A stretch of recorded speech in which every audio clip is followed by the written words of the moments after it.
Welcome back to the Changing Earth podcast with author Sarah F. Hathaway and co-host Chen Gibson, blending survival fiction and fact to bring you entertaining education that will help you dream, survive, and thrive. And now, here's your host, Sarah F. Hathaway and Chen Gibson. Hello, and welcome back to the Changing Earth podcast. This is episode number 484, and we've been at this so long, I have no idea what season we're in anymore. But hey, Tim, what's up? Chin's up, y'all. I think we're on like 27 years, aren't we? I think next year. I think next year is my 10-year anniversary of being on the air. Yeah.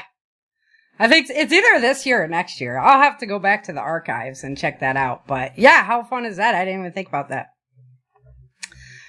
So, let's start with a little, Changing Earth updates before we get into the news today. Because obviously we have some Changing Earth news going on right now.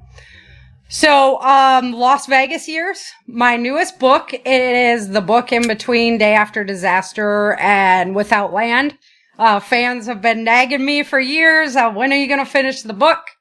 And it is finally completed. It is at the cover designer right now. So whenever he has time to do that and get it formatted, we'll get it up on Amazon and do a pre-release date. And if you guys can help me out with the pre-release, that would be epic. Want to make it a big success. So that is coming. I know it's my own work, but I'm telling you, I really like how it turned out. I was like, I know where I wanted to start. I know where I wanted to end. I don't know what the middle looks like. And I think we navigated it pretty well. So I say me, the family always helps me get the ideas together. Yeah, it's coming, Garden Girl. It's coming. Really soon. We got to get on Doug to get it done. But I hate to nag too much because he's my bro and I love him. Crack that whip. Yeah, literally.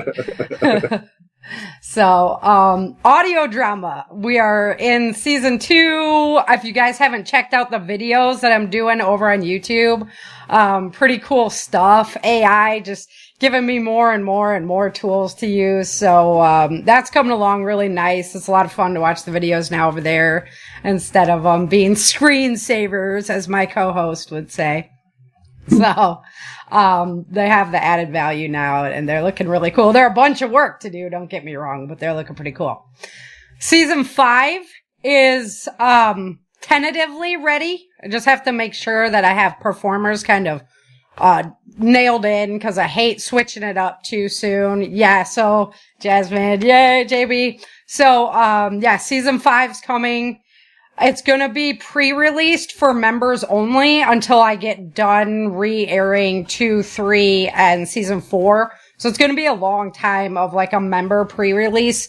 For the public, I'm estimating, I think it was December I'm estimating, but you know, my weeks get kind of messed up.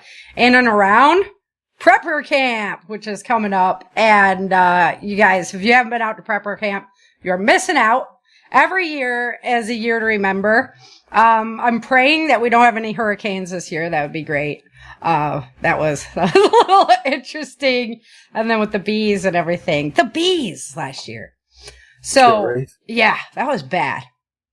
So, get on out to Prepper Camp. Guys, the chick tickets are never cheaper than what they are right now. Every day that goes by. Yeah. Yep. Go ahead, Jen.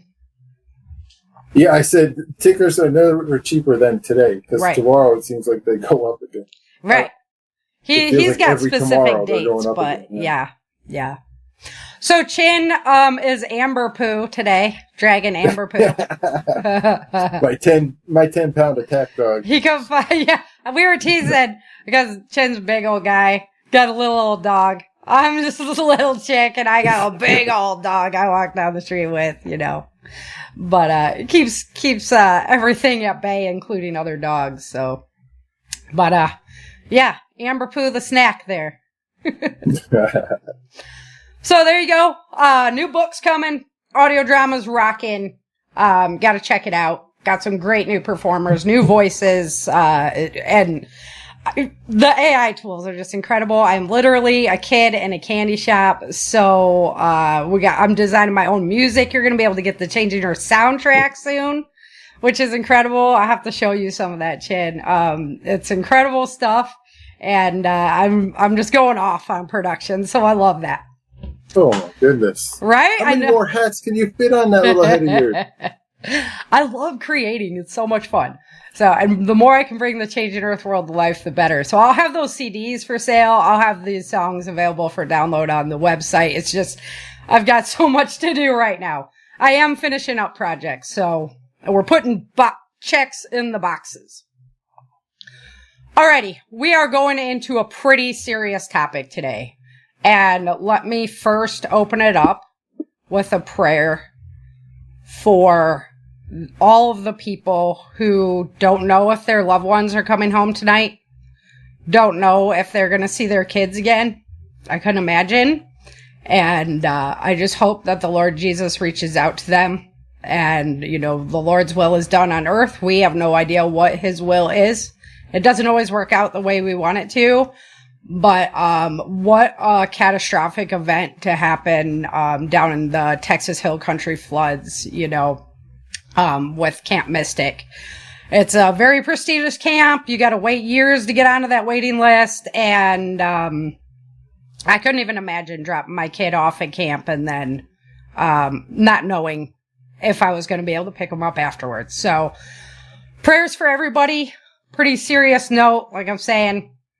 And last year, just to lighten it up a little bit, we went through Helene. And we were just chatting about this earlier. It could have just as easily been prepper camp picked up last year. Yeah, if the train was a little different at camp. Yeah. It scared me to see those pictures of Texas. Right. How it could have been. It could have come right down that system we were on. We drove through scenes like that to get home. We did. Us as well. And, looking out the window at somebody and half their house is there. And they're just standing there like deer in the headlights. I mean, that really brings it home. I don't know how many down power lines we drove over. So just crazy. They are still, a little over 9 months later, they are still cleaning out Lake Lord. Yeah. Still. Yeah. It's still emptied and they still have heavy equipment in there cleaning it out. The town is, on the 27th of June, they just opened Chimney Rock State Park. Oh, right? So it's days. It's days and days and days of cleanup. I don't know, how fast that's going to be able to be done. But the community is pretty powerful in Texas. Mm-hmm. We have 70. That's what does it. Yeah, right. We have 70 confirmed deaths, including 21 children. 11 girls are still missing at this time. The people, I know a gal, everybody knows a gal, Carrie, that I've had on the show, Carrie Hansen. She's, has a lot of boots on the ground over there and has been keeping me updated on what's going on. It's not good. People literally poking around with sticks for bodies. But the Texas first responders, they would really appreciate any kind of assistance. Texans don't really ask for it. But, we're up to 80 deaths now, Garden Girl says. Yeah. And I have a feeling that's just going to increase. Texas first responders, though, Cajun Navy, HEB, Hotel Echo Bravo, Disaster Relief, and the local Texas communities. The more you guys can help out, the better. The Texas, our state government wanted to go in and help out. And the local communities were like, no, we got it under control kind of deal, because that's really what Texas is all about. It's impressive to see how much they tighten up their bootstraps and, just get down to business when stuff like this happens. A very big breath of fresh air from hearing the complaints about how FEMA could come save us because we've had 4 days without power in the California foothills, So, today, we wanted to talk about flooding, but we have talked about flooding a lot on the show. So we're not just talking about flooding. We're talking about these catastrophic events.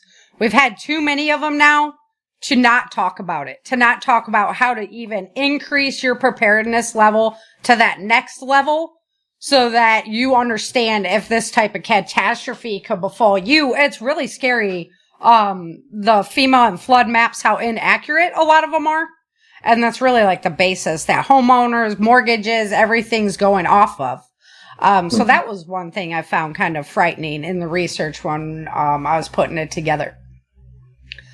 So Helene dumps 30 inches of rain, record-breaking rain there, 2,000 landslides. And that's not an exaggeration. I bet you it's more. They were everywhere. Everywhere. Yeah. French River in Asheville hit 24.67 feet.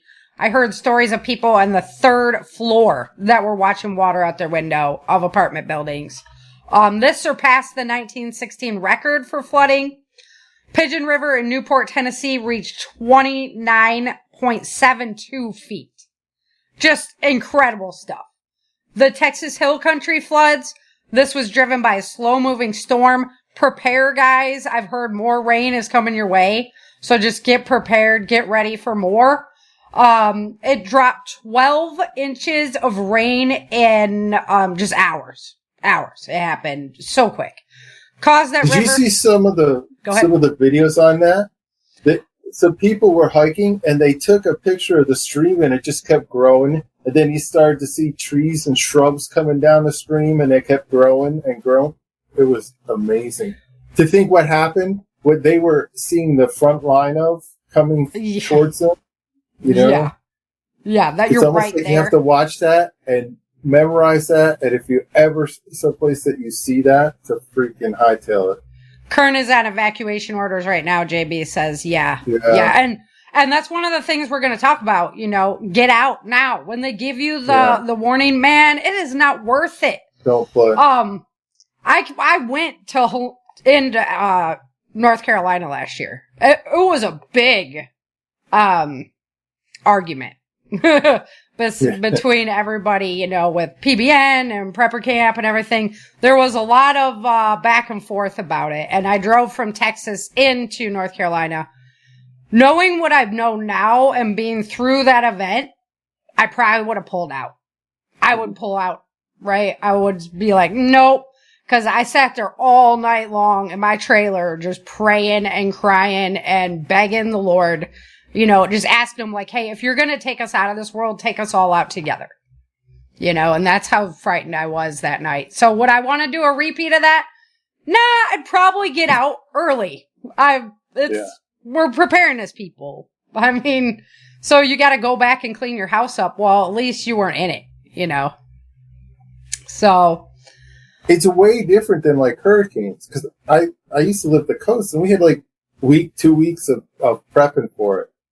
These storms, you don't think about it being that devastating. Right. It's just another storm coming through, right? I live in the mountains. There's no big bodies of water. Well, that and the hurricanes always break up as they hit the mountains. So we were like, no way, you know.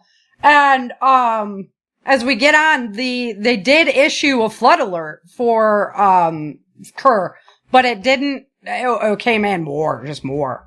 That's one of the things that James Hart, when I used to train a lot with him, he really, really instilled in me about these desert areas. Is like, just watch out. Don't ever camp like by the river or whatever, because these events, sometimes you don't even see the rain, and boom, there it is, and you're done.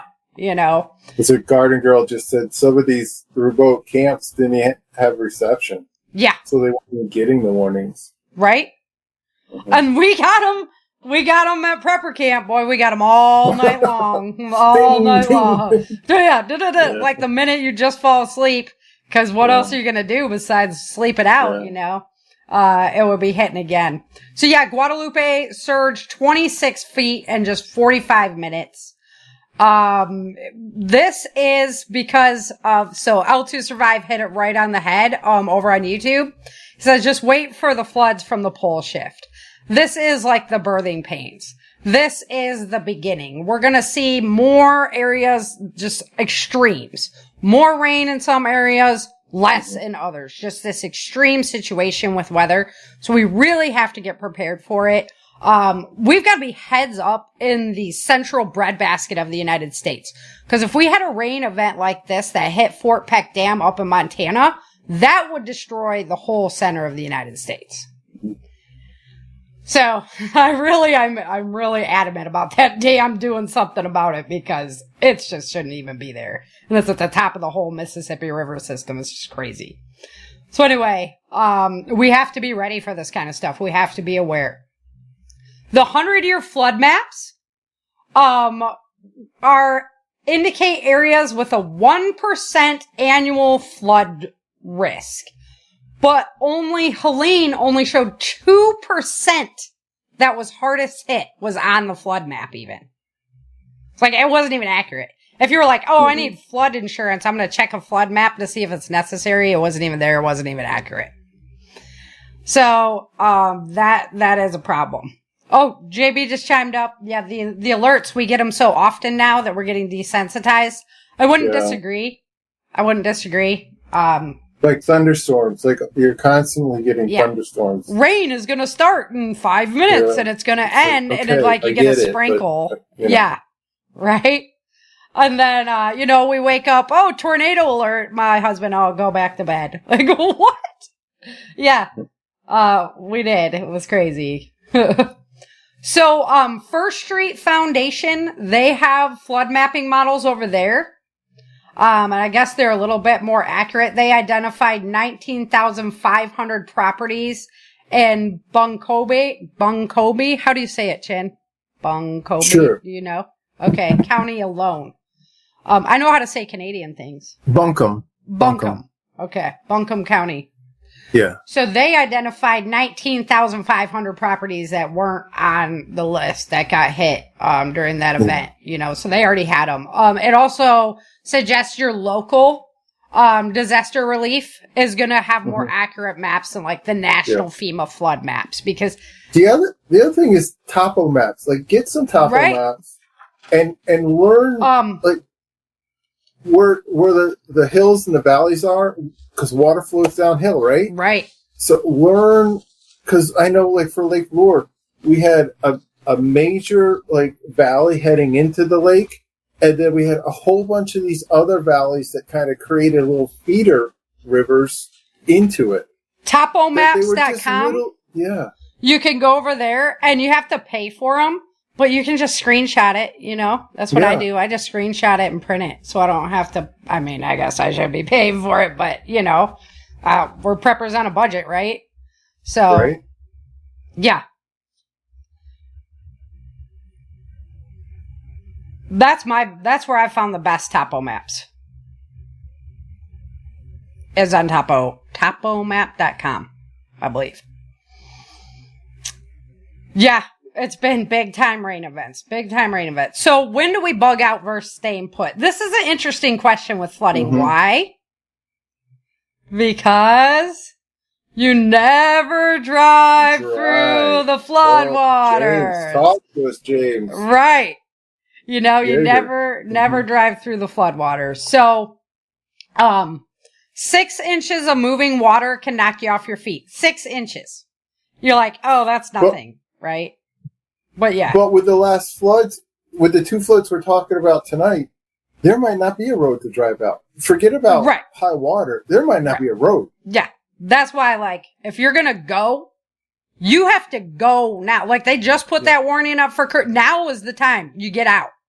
Now is the time when you go to your friends. The road get undercut, digging underneath the road and collapsing, or mudslides coming down. On top of it. Right. Yeah. And they just got destroyed. Same thing's been happening. So now is the time. If you're going to go now. Especially if somebody has any kind of medical problems, where you would need emergency assistance very quickly because and it's a pre-existing condition. You already know about it. Get them to a hotel or something, that's outside of the area. That's just smart. And you know what? If anybody gives you crap about it now, you just refer to North Carolina, Tennessee, and Texas and just say, There you go. Exactly. Oh, Elon Musk is dropping Starlinks to all the first responders. Yeah, Way to that's go, man. huge. It is, right? Because my first responders in my county were totally blacked out. Right. And that's why I've been on such a big kick about backup comms. Yeah. Because that's what ham and GMRS is what got us through until some of the people started getting Starlinks. Right. And thank God that JB had them. You know, Yeah. My mom would have been freaking out, heart attack with that. I mean, so, yeah. Oh, they found 2 of the girls 30 foot in trees alive. Yeah, I saw that helicopter rescue. They were alive. Right. Amen. Amen. Okay, so bugging out. So 12 inches of rain or on the road can sweep your car away. It is way more deceiving than you think. I have driven through a section that after talking with James, I probably shouldn't have. It bent my license plate out and stuff. It was really small. If it was any bigger than what I went through, I would have been in the same boat. So just don't do it. The time to get out is early. And that's a lot of what happened. Why, we have more deaths is because people out driving around in it. When we were in Helene, coming home, we saw piles of vehicles just bulldoze under the overpasses because they were like, we can't do anything with this. We gotta just pile it up. It was crazy. So, this is your tip, Chin, the monitor the 10-day and hourly forecasts. What are you going to for your weather apps? What's your go-tos? Well, I go to them all, honestly. But I use like the Weather Bug and what's this other one? Windy. Okay. And AccuWeather and Weather Channel. Because I don't trust just one. You never know if one. So you go to like 4 of them and you follow the common theory of what the weather's going to be. You know what I mean? Yep. Find the happy so I look at the 10-day, and I look at the 10-day to get a feel for, and then I look at the hourly for the data I'm in to get a feel for, when it's hitting and when it's subsiding, kind of thing. Right. What that looks like. Yeah, and sometimes all you can do is watch it come in. So they did put up the flood watch for Texas at 1:18 p.m. on July 3rd, predicting up to 7 inches of rain, but 12 inches fell overnight, catching many people asleep. So it happens a lot. So pay attention to those early warning signs, especially for any kind of catastrophic flooding they say is going to come your way. Know your high risk area. Know your area. Are you at a high risk area? Know that. Get to a better place. If you're not, try your best. Pre-storm window. So you only have that little time to go, you know what? This storm could be a lot worse than it is. We're going to get out. This storm could be a lot worse. We're just going to postpone our trip this year. And it hurts and it sucks and it's not a decision you want to make. But yeah, sometimes that's what's got to be done. So have multiple friends and families in multiple directions, right? Right. Because you might have to go one way or the other way. Right. That's why I've got people all over the U.S. Like, I'm there. Yeah. So JB had put up as well, the sinkholes. The sinkholes have been crazy. And then the heat's been crazy as too, buckling roads. So, be careful out there. It's been changing Earth. So no, safe exit. Keep in mind if it's nighttime when you're leaving, that's even more dangerous. At night on the road during an event, bad idea. Move to the upper levels of your home. Ideally with the attic. We're going to talk about some supplies you should have in your attic. And then monitor conditions. Just constantly monitoring those 10 apps that you use, or the weather apps that you use, the 10-day forecast. And the NOAA, the hand crank radios, come back to the old faithful, right? Never drive through the floodwaters. We're sticking with James on that one. It's just bad idea. I don't care how big your truck is. When you see a house floating down the river, right. A car don't stand a chance. Right. Yeah, that's not happening. Did you see the subframes from the campers just bent around trees? Oh, yeah. And they hit it and just, crumble. So the walls, the structural integrity of your house, this is one thing that I've really been noticing in these flooding events is, obviously the whole house going, but people have been dying because they're waiting it out inside, but their wall collapses. And then it kills them, kills whoever's there. So it's not really something we think about. We think about it more with like tornadoes and hurricanes, wind events, but we don't think about the water. So this is actually pretty cool. 1 foot of water against a wall generates 500 pounds of force per square foot. That's insane. That is crazy. And that's without like the debris and all of that stuff, right? That is just water. That, water's heavy, water moves, water is intense. It is something that demands respect all the time. You can drown in 1 tablespoon of water. So, weakened foundations, saturated drywall, debris, like you say, when the RVs come slamming in, the motorhomes, boom, that just hits your wall. So do not be trees. Yeah. Yep. Boom. Yeah. So battering rams. They become battering rams. Yeah, literally. And if they're sideways, so same rule is going to apply. You want to be on the interior of your house, like it's a tornado or something. Something that's very structurally sound. I wouldn't go like under the stairs because, you need to get up the stairs if you need to, right? So make sure that you have identified those safe zones in your home. Make sure that you do pre-flood checks. So this is like literally checking your house out to make sure. Does everything look good? How's my roof shape? Guys, it's really important with roofs right now. It's not only a wildfire danger to have a poor roof, but then flooding, wind damage, the roofs are just taking it on the chin with this extreme, no pun intended, but they're just taking it in this extreme weather. And unfortunately, they are expensive to replace, but they have some really, really great shingles and product now that you can put on your roof for protection. So if you do have to update it, make sure you look into a really good shingle. Ask your insurance company about it. Yeah, Guam built concrete buildings for the typhoons. Yeah, because they're just getting wrecked. I totally agree, JB. I'm thinking like future home is like the Hobbit hole. You would think after how many years of how many centuries of construction, we could build a better house than these Amen! I mean, my With goodness. these shingle roofs. Like, obviously it's not cutting it anymore. I really like that product that I've seen out of Florida. That's like the Lego blocks. Yes. That can withstand the Cat 4. Yep. Yeah. But yeah, it's time to like update our building here. Okay. We gotta keep moving along. I'm like, on this platform, I have the little clock that tells me how long I've been going. I don't have to do the math in my head. I like that. Sorry. Side note. Squirrel. Squirrel. Squirrel. Post-flood.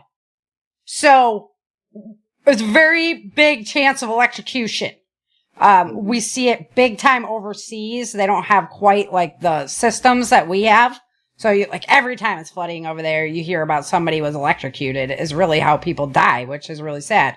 But it'll happen here as well. And they were like, check for, leaks with a flashlight, not a candle. I'm sorry. Yeah, my Bic. I'm sorry, dude. But survival of the fittest. Gas leaks. If you've come this far and you can't figure that one out, I don't know. But yeah, use a flashlight, not a candle. That's so hilarious. But I guess so, right? I mean, if your house gets, if something damaged the pipes outside or your house gets damaged, you might have a gas leak. Right, and you're burning lanterns or whatever inside for light. Yeah. Ba-boom. So I can see that. Yeah, the Coleman stove. Yeah. Swift water navigation. So something that isn't talked about a whole lot, in my opinion, is how different it is to be in floodwater versus a lake or a pool. You might be a really, really great swimmer. More power to you. But, I have been in the American rivers. I've been in the Yuba River. I know the power of those rivers. There are times you do not go in those rivers or you're going to die. I mean, that's it. That's why I say I spent time up by the Hudson River in New York. Yep. We never went swimming in that. We went boating there, but we never went swimming. It was fast currents. Yeah. You have to give it respect. There's undertows. There's things you can't see. You could go and get wedged under a rock, even with a life vest on, and you're still dead. Yeah. So it's very important to understand, like, you're not just jumping into a lake. You're jumping into a rapidly moving current where you're going to get pulled away. So, my advice on that one is to study the swiftwater rescues, have an understanding of like how they're using ropes to go across things. They even do classes on, how to be swiftwater rescue aware, or you can go become a swiftwater rescue person. Yes. Same. Didn't you do rafting? I did. Well, I did the rafting photos, but I did a lot of rafting as well. But yeah. Yeah. Mm-hmm. So we had to go through classes on, if you fall in the river, what you have to do. So basically, life jacket on, and you point your feet down the river. The key is to keep your head away from being down that river. Yeah. Because you get, whammed on your head. So definitely, learn the method. If you don't know what I'm talking about, open up your YouTube and check it out, because it's not just the same as like, oh, I'm floating down a raft in the lazy tubing, river at Waterworld or whatever, Avoid strainers. So strainers are fences, trees, debris, anything like if it was a river, it would be a rock, right? Anything that's going to get you hung up on it. The moment you get hung up on something, that's big trouble. Because that 500 pounds of pressure is on you now. Mm-hmm. Right? So, it's really, really hard. You're going to have to fight for all your life. It's very hard to swim upriver, but a lot of times you can swim out, like at an angle away from things, or climb. And they had I-beams from bridges, for like personal bridges for like homes up in the mountains around here. Yeah. And I-beams were washed away, wrapped around trees. That's how much force.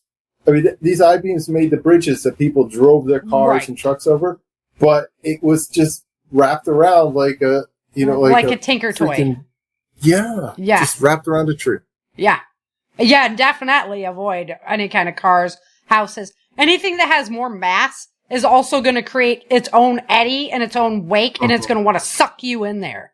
So, yeah. Seriously, that's why, like, if you go down with the ship in the ocean, it pulls you in, because it's going to create that kind of eddy, that kind of thing. So, definitely be aware of debris. And then you should have the USCG approved Type 3 life vest. These are not the attractive skiing ones. These are the ones that have the hoods, so it's going to protect your neck. And if I was your head above water. Yes. Yeah, your head above, even if you go out, even if you're knocked out, sometimes that's what those are made for, yeah. Right. So I would definitely have your life vest in your attic. I mean, I would just save them there for sure. Hold on. The one thing about that though is the attic gets so hot and it just plays havoc on like sporting goods and stuff. Yep, that's true. You might not want to store it there, but bring it up for the event if you had. Ooh, I just thought about my hockey gear up there. I'm like, my hockey gear's in the attic. Uh-oh. Yeah. I had a pair of snow ski boots, and I had them stored up in there. First time I took them out to use after being stored in the attic, I was skiing and it just kind of fell apart. Oh man! I had to rent equipment for the rest of the trip. Oh, that sucks, dude. So I'm just saying a little heads up on sporting goods in the attic. Yep. Yeah, absolutely. So I mean, I would say like you could put a boat, like a raft up there, but unless you're gonna like throw down some mega coin. Yeah. And like your average blow up raft is not gonna do it. It's gonna be punctured so fast. It's not even worth it. They do have those tsunami balls now. You know, the ones that are like dude, I love them. Sounds like a nasty drink at the bar. It does. Yeah. I love the design of it. It's like a bounce house, but you're inside and you can survive a tsunami in it. So, I mean, I'm sure they're like 10 grand or something, but you know, something crazy. But, if you can do something like that, or maybe who knows, like rowboats become the new, like, what is it? A wind turret, a wind sock or whatever that you put on your roof. Yeah. Right? Yeah. You just hop on it. Yeah. Okay, so practice whenever you can. If you can practice the swimming method in a controlled environment, that's awesome. We talked about the axe, having an axe in your attic to be able to go through the wall or the roof. We've talked about it before. The life vests, your food plan, obviously, keeping it up there is an issue, like you say, because of the heat. Yeah. So, and even any kind of rubber too. Is gonna, you know, it's gonna be compromised. Plastic, rubbers, it's gonna get compromised in that kind of heat. Firewood Forge was just saying that in hot season it was 23 degrees Fahrenheit in his attic. Right, and that's not even in the hot season. I can't even imagine. I mean, we have minimal air conditioning up there, so yeah. So communications blackouts were both events had complete communication blackouts. That's why I gotta listen to that crazy guy that talks about communications and Meshtastic and walkie-talkies. I'm telling you. Hey guys, we have something going on there. We have a Meshtastic group in our Signal group. So if you're really into it and you're really interested in getting into that group, feel free to reach out to me or Chin. You can just go to the contact page on changingdoorseries.com. And we can work on getting you into that room or whatever. But we do have a group there, and we have we have Chin, but we also have a couple other guys that are pretty intelligent when it comes to that stuff. So, I'm not trying to be the expert. I'm just trying to get everybody involved. I know you ain't trying to be, but guess what, buddy? You picked up those reins. The more experts will create. You picked up those reins. It's all you know, man. You're the guy. So having the Skylink, am I right? Skylink? I always want to say Skynet. Starlink. Having the Starlink, is a really good, I've seen it come through time and time again. So I'm not gonna diss anything about it. The local alerts, obviously stay tuned with your social medias, that kind of thing. They help out with that kind of stuff. The Hand Crank Radio, so stay connected, stay together, and don't forget about your community. That's what it's all about. Yeah. So speaking of, we have many people supporting the relief efforts here in Texas. Most of them are nonprofit agents just doing the right thing at the right time. So you can donate to the Kerr County Flood Relief Fund. That's at communityfoundation.net. The Cajun Navy, that's at unitedcajunnavy.org. The HEB, that's Hotel Echo Bravo's relief efforts via local drop-off points. So that one's more of a local relief effort. If you have time, you can definitely volunteer your own services, your own time. Go to Texas Community Recovery. There's a phone number for that one. I'll put it up in the blog, but you can just Google it. This is easy stuff to find. The Salvation Army in Kerrville does need trash bags, bleach, and diapers at this time. So if you're in the area and you can help out at all, that would be great. Everybody that's involved needs prayers. So the more that you can pray, the better. I will tell you that I do believe the power of prayer is what kept Prepper Camp 2024 safe. We were probably, just throwing up the prayer bubble around that place. So it's not in vain.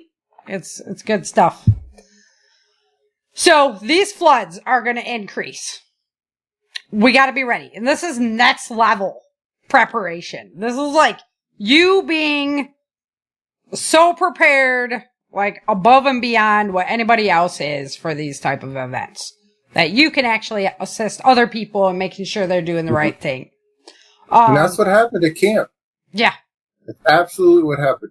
Right. Because the campers, the out-of-towners, were given to support to the local community at camp. You're not wrong. If there's a reason we were all there at that time when it hit, that's why. Yep. Yeah.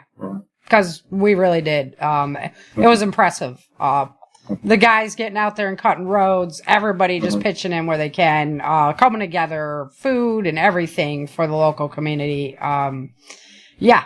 So you're very much worth something, and they very much need you when these things happen. It's all about your community. Yep. Alrighty. Let's jump. I gotta do some media stuff. Let's, jump into some Changing Earth news. Dream, survive, thrive. This is Changing Earth News. Oh, I just love it. Love it. Changing Earth News.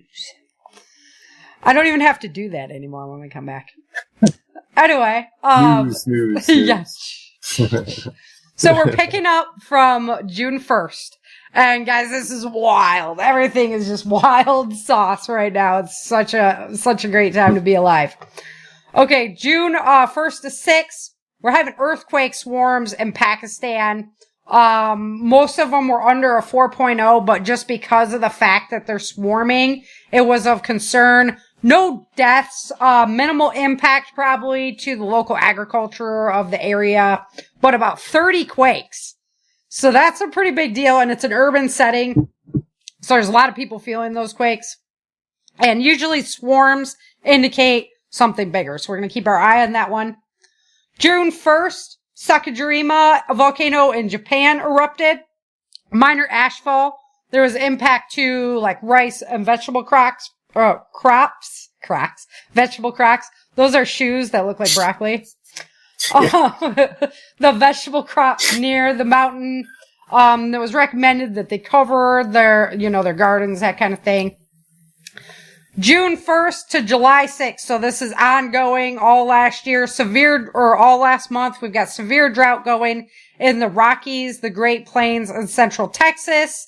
It's just been kicking up the heat on us pretty good. Mm-hmm. Significant stress to the crops. And, it's just been hotter than Hades. But there's also been a heat wave going on the east coast of the United States, so you guys have not been immune to the heat that's going on. Stresses to corn, soybean crops, livestock, that kind of thing. Record highs broken on June 24th to June 26th. So again, we got the extremes. We got the extreme heat. We got the extreme cold. We got the extreme rain. We got the extreme drought. People getting it, people not. Right? Everything in moderation, Sarah. Come on. I know. No. This is the Changing Earth, Chin. Like, it's gonna be hot and bothered. June 1st to July 6th, France and Spain are also under a severe heat wave. They don't have air conditioning a lot of times and stuff over there. I was actually reading a report. It's more likely to die of, not having AC in Europe than it is of getting shot by a gun here in the United States. Right? The ratio is actually higher. They're worried about their grape and olive groves over there. So that is a concern going on, with all that heat. The yields just aren't as good, and the production, the value of the product's just not as good. June 1st to 2nd, we had a CME that was a G4. It did, it caused that G4. It was an M8 that erupted from the sun, came by us. There was moderate radio blackouts, Wi-Fi communications, things like that went down. So that was happening June 1st. I always watch that stuff because of the, everybody's temperature, everybody's brain, their cognitive abilities. What are my clients going to be like? June 3rd, there was a tornado outbreak in Kansas City, an EF1 and EF2. 2 confirmed tornadoes touched down, 1 in Jackson County, and then there was flash flooding in Wyandotte County as well. June 4th to 12th, tropical storm Wu-Tip, a severe tropical storm, hit the South China Sea and Henan, and then it hit Guangdong as well. Floodings from massive rains there damaged rice and fruit crops. This storm did intensify to a minimal. Typhoons made landfall on Henan and then eventually hit Guangdong as well. That's just fun to say too, by the way.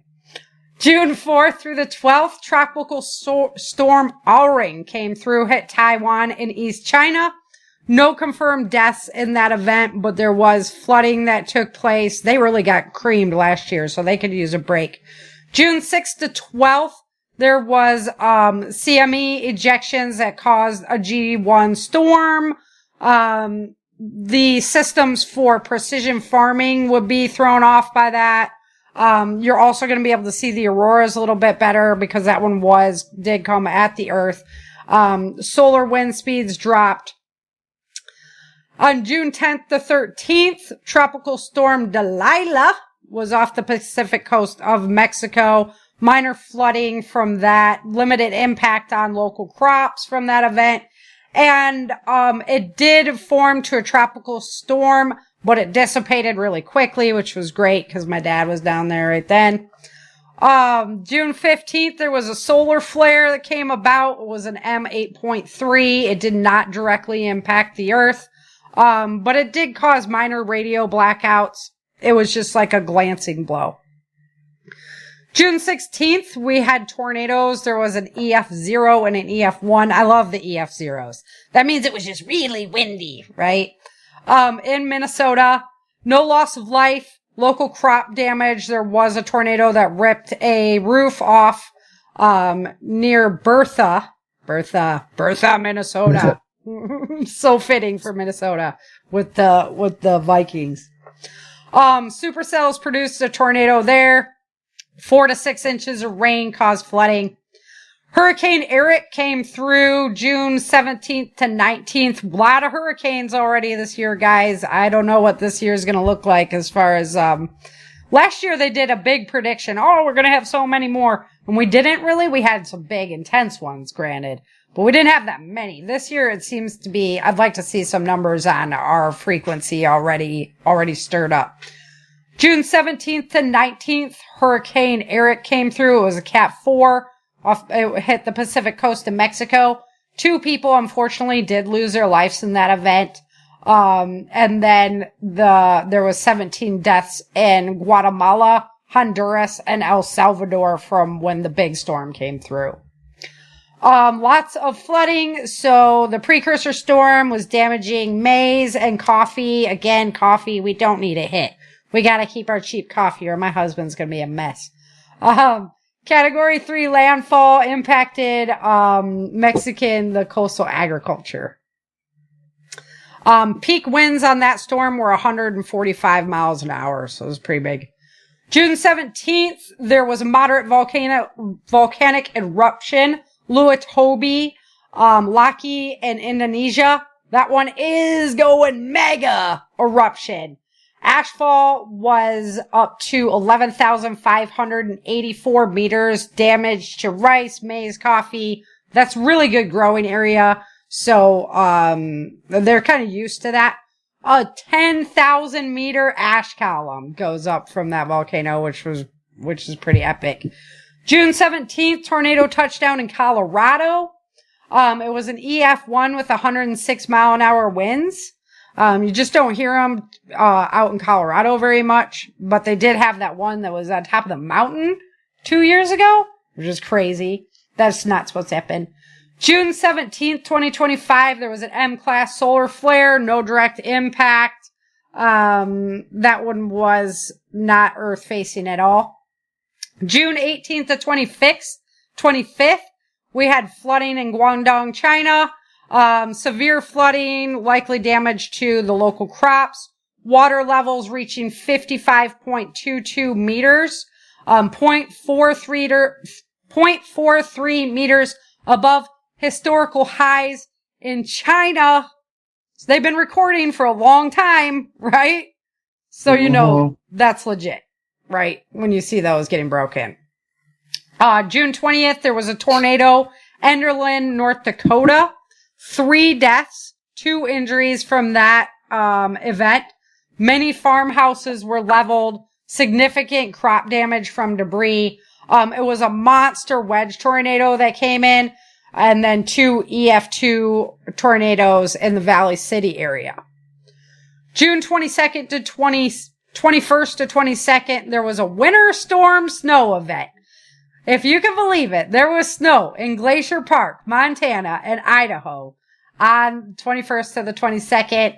Rare storm, 12 to 18 inches of snow above 6,000 feet, 4 inches in the valley, winds up to 50 miles an hour. So I love reporting on snow events in the summertime. It just makes you feel like, oh, yeah, brr, right?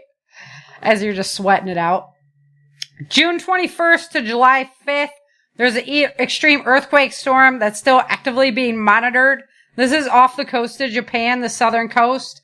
Minimal impact right now to like sweet potato crops and fishing. But they've had 75 quakes. That's a lot of earthquakes. 4.0 was, in the 4.0 area. 5.6 was the largest. So they are actively monitoring this. No tsunamis or anything at this point, but very interesting. And in that area is where I believe like the new, volcanic islands are being formed and then they dissipate and they're being formed and dissipate.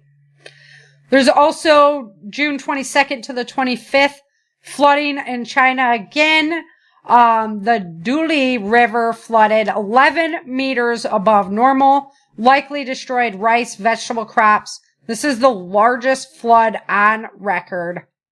Again, when we hear news like this coming out of China, their historic records go back way farther than ours.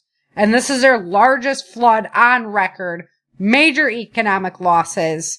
So again, prayers going out. You never hear a lot about like how many people are dying or who's missing, that kind of thing, coming out of China. But when you see big events like that, you gotta take note. June 22nd, there was an EF1 tornado in Clark Mills, New York.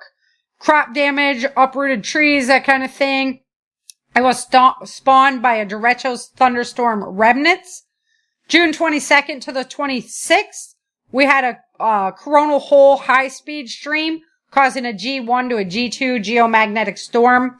No direct impact on the Earth as far as like major damage. We're just looking at a lot of auroras, possible radio blackouts. It does uptick earthquake activity, so we do keep our eye out for that. It could be one of the reasons why we're getting that swarm over by Japan.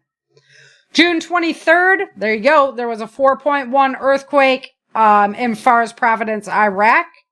Minor damage. You gotta wonder about it was in Iran. You gotta wonder kind of about earthquake news coming out of that area right now just because of the activity that's going on. Right? June 24th, Tropical Storm Andrea was out in the central Atlantic Ocean. It was the first named Atlantic storm. It was very short-lived. June 24th, 25, there was the Urban Fire. This was in the United Arab Emirates. It was a contained construction fire.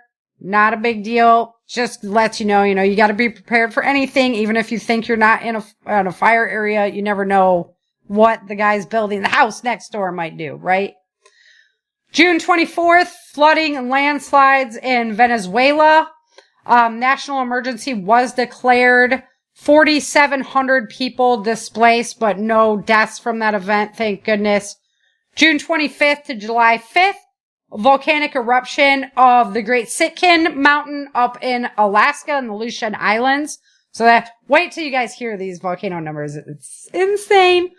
June 25th to July 1st, volcanic eruption in Indonesia, minor ashfall. So we're just looking at, they actually have clove plantations out there, which is interesting. So coconut and clove is grown in that area. So they're watching that. Tornado EF2 and an EF1 hit Pittsburgh, Pennsylvania and Providence, Rhode Island. Unfortunately, 2 people lost their life. 300,000 people were without damage. The EF2 was near New Alexandria, Pennsylvania, and 2 EF1 tornadoes came down in Providence area. And then unfortunately we had that loss of life from that event.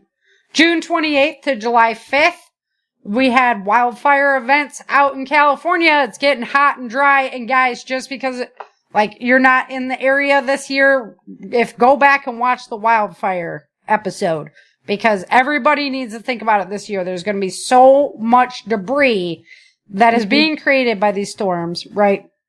And it is just fuel. So be on alert for a wildfire this year.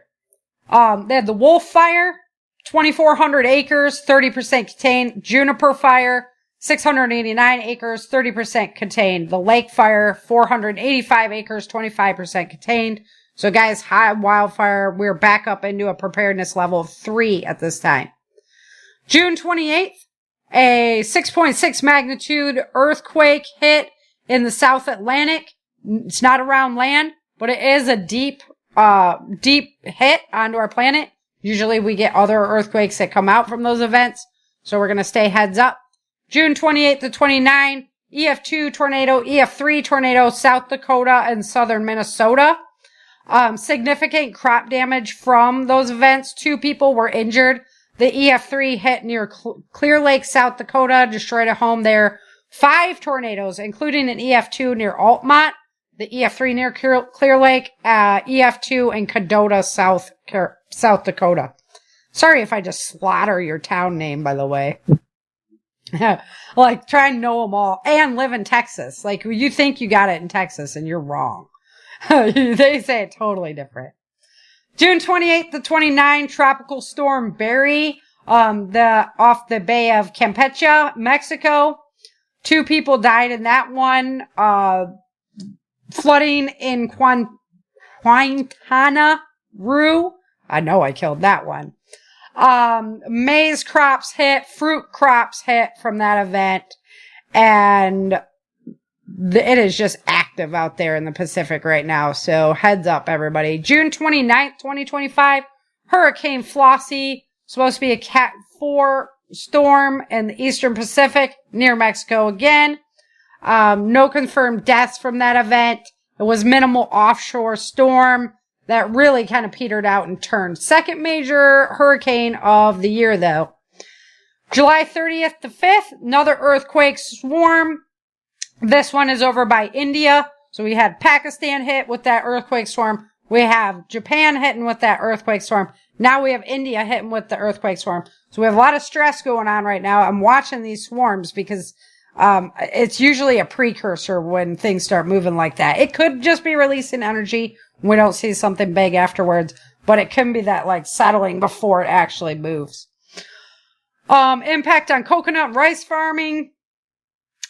July 1st to 5th, we're into July now. Wildfires, the Bird River Fire, the Red Earth East Complex, the Red Lake 12 Fire in Manitoba, Alberta, and Ontario, Canada. So the north part of the United States can start looking forward to seeing smoke again. I know my dad was getting it up there in Michigan. No confirmed deaths from the wildfires, but definitely damage to grazeland, potential crop damage out there. The bird fire in that, they go in hectares, so 226 hectares on that fire. Red Lake was 195,000 hectares. That one's crazy. All of those fires are out of control. There's no contamination containment. Thank you. No contamination. No containment. There's a lot of contamination. Yeah. Yet. You see numbers like that. I mean, 18,289 hectares out of control. That's like, yeah, and the 195, that's like 300,000 acres on fire right now up there. So you're definitely going to be seeing some smoke up north. July 2nd and 3rd, coronal hole stream, a G1 geomagnetic storm hit. This one caused the G1 storm. Solar speeds were peaking out on that, but no radio blackouts, that kind of thing. Earthquake in Tibet in China, that was a 6.8. Pretty big quake there. They need to be aware of aftershocks potentially coming. July 3rd to 5th, this is the Texas Hill Country flooding. Horrible loss of life there. Catastrophic event. Damage to, obviously, the ranches and the loss of property, the devastation to the area. Just insanity. I really encourage you guys to help out if you can. July 3rd to the 5th, flooding in China. 5 deaths, 3 missing. You know that was a pretty serious event if we're getting that kind of news out of China. Severe damage to rice and wheat crops in the region. A red alert has been issued, and they are evacuating people from that event. That's still ongoing. July 3rd, we had another solar eruption. It is not Earth-facing. July 4th, Tropical Storm Chantal hit in the Atlantic coast, southern United States. No confirmed death, minimal impact, minor flooding from that event. Very short-lived as well. Seems like they're just kind of getting revved up. July 4th, there was a 6.0 earthquake in the South Atlantic Ocean near Chile. Again, another deep sea event. We keep our eyes on those because those have a ripple effect. July 4th, 6.3 hits Tonga. Again, another deep quake. That's 3 within just a few weeks there. So definitely we have to stay vigilant because wait till you see the volcano numbers. July 4th, tornado event, EF2 hit where? In China. Very, very rare. It up. Right? I know. It's just the same, kind of us. But they don't have the crosswind section that we get here in the United States to really pump out those tornadoes. So they don't usually have tornado events. So it is very rare. But we had one there. July 4th to 5th, wildfires in Greece and Turkey, likely damaging to the olive groves, grazing lands. It's heat wave fueled, so it's definitely because it's so hot over there. Earthquake, a 4.0 in the Dominican Republic. That area has been taking more earthquakes. No impacts from that. They're kind of used to seeing that type of earthquake activity. Now, for the volcano numbers, I know you guys have all been waiting for the volcano numbers. I'm going to get back over here and just check out our chat. Alrighty. So, I've been doing this for years, recording these volcanoes. I used to do it weekly. Now I'm doing it monthly. So rarely do I see a major eruption. I think the last one was when, Krakatoa, when innate Krakatoa, that's the child of Krakatoa, erupted for the first time since it's been building back up. They put it up as a major eruption. They put one up for today. It's Luatobi in Flores, Indonesia. It is having a major eruption. That's your 10,000 foot ash plume going up in the air. Oh, no, it was Tonga. When Tonga was erupting, that's when I saw the major eruption. So, this is a pretty big event going on right now. Then we have 38 volcanoes actively erupting. 40 showing minor activity. 25 showing unrest. So you guys are like, oh, what does that mean? Does that mean anything? 104 volcanoes active on our planet right now. I've been recording for like 4 years now, the volcano numbers, and I've never seen them that high, ever. To have, 39 actively erupting with 40 showing minor activity, backing it up with the 25 at unrest. Off the chain. It's crazy. We gotta just keep an eye on it. I thought we saw it tick up We saw it tick up to like 98, 99. This has been months long of like the uptick, right? And I was like, oh, we're finally at 100. That's something special. Now we're at 104 earthquakes showing activity on the planet. That's just interesting. You know, it's on the move. And, with the pole shift, the interior of our planet's spinning faster inside. Our days are actually going quicker, but it's like microseconds. You'd never notice it. I feel it. Do ya? Where's the time go? I'd say that every day. I wanted it to happen when Biden was in office, right? But now, I mean, we can slow back down. That'd be fine. But you can bet our magnetics and the minerals in that know what's going on. So, interesting. Okay. So, I'll quit geeking out on it. Earthquakes 2.0 and above. For May, we capped out with 18,977 earthquakes for the month. That actually came down from the month before that. And in June, we actually downticked again. So even though the volcanoes are still up, they're letting off all the pressure. Yeah. We actually downticked in earthquake activity again to 18,881. In May, there was 16 quakes that were 6.0 or bigger, and in June, there was only 6. Or no, there was only 9. One of those numbers you could read either way. Yeah, if I wouldn't have screwed it up. But, yeah. So July so far, we've got the 1 quake that's a 6.0. And we're just in the very beginning. About 30 quakes that are the 5.0, so it'll be interesting to see what our numbers look like this month. As far as wildfire preparedness in the United States, like I said, this year you guys gotta be on it. I don't care where you are. There's so much fuel down. We're at a preparedness level of 3, which means we're not on super high alert, but we're getting there. 7 new large active fires, 81 total, for a total of 462,144 acres. Only 1 of those fires is contained. Out of 88, 1 is contained. Alaska is number 1 on our list. They have 59 active fires for a total of 261,000 acres. None of those fires are contained. California is number 2 on the list with 6 active fires, 74,223 acres, 3 new ones. But I've been really proud of the way California is throwing down on the fires this year. So that it's helping to keep the numbers down. Let's just hope they can keep that up.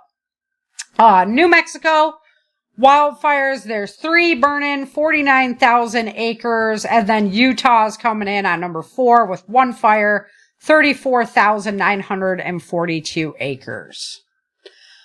So there you go. Change in Earth news. Hey, I looked up your, I grokked your air conditioner death rates versus gun homicides. Right? So it said 63 per million heat-related deaths in Europe in 2022. Yep. And 54 per million gun homicides in America. See?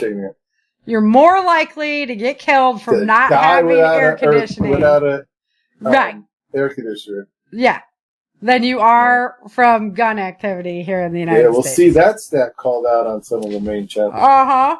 Why don't you not worry about our guns and go buy them some AC? Right? Put some of your attention in over there. Who would have thought? I know, man. It's crazy. It's crazy. Changing Earth. Changing Earth. You just don't know. You don't know. Gotta be ready. Gotta be prepared.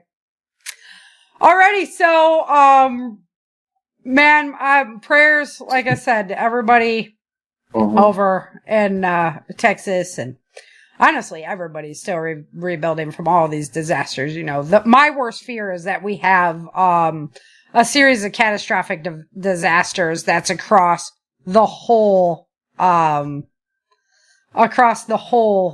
United States, right? If we get hit in multiple areas all at once, that's when we're in big trouble.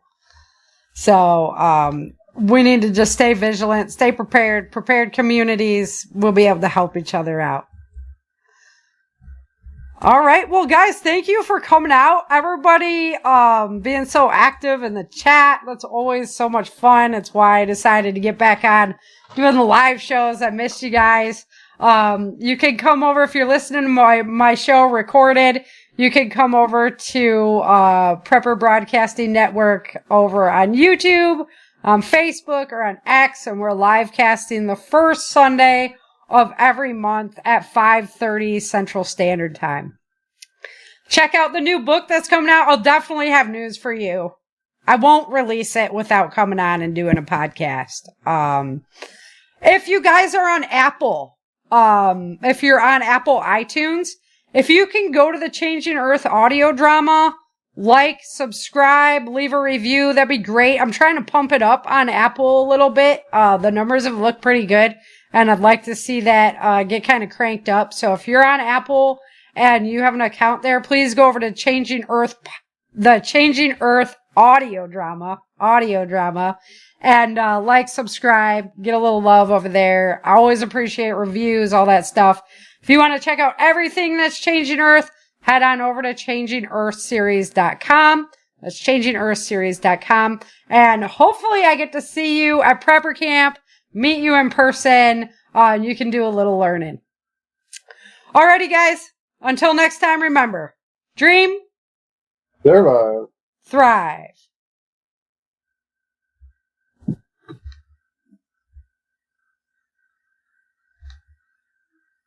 Thank you for listening to the Changing Earth podcast. Please take a moment to like, subscribe, and leave a comment or a review. Help make the Changing Earth world go around by purchasing the Changing Earth novel series at Amazon.com or get your signed copies at ChangingEarthSeries.com. Get your Changing Earth gear and become a paid subscriber for extra goodies at ChangingEarthSeries.com.